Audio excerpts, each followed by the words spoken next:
સુરતમાં એક કળયુગી પુત્ર પોતાની 65 વર્ષીય વૃદ્ધ માતાને પેસમાં લોક કરી જતો રહ્યો હતો, જેને ટ્રસ્ટ દ્વારા બહાર કાઢવામાં આવી હતી.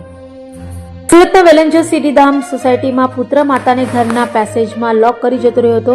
1 મહિનાથી 65 વર્ષીય હેમલતા વાકાણીને કળયુગી પુત્ર યોગેશ છોડી જતો રહ્યો હતો. પુત્ર હીરાના કારખાનામાં નોકરી કરે છે, તો આસપાસના લોકો વૃદ્ધાને જમવાનું આપતા હતા, જેને બુધવારે વુમન એમ્પાવરમેન્ટ ચેરિટેબલ ટ્રસ્ટની કાર્યકર ઘર પહોંચી હતી અને વૃદ્ધાને ઘરમાંથી બહાર કાઢી ઉત્તરાયણ પોલીસ મથક ખાતે લઈ જવાઈ હતી.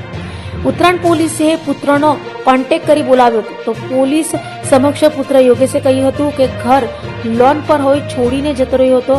પુત્ર ક્યાં રહે છે એ વૃદ્ધાને જાણ ન હતી અને 1 મહિનાથી પુત્ર વૃદ્ધાની ભાડ લેવા પણ આવ્યો ન હોવાનું જાણવા મળ્યું હતું.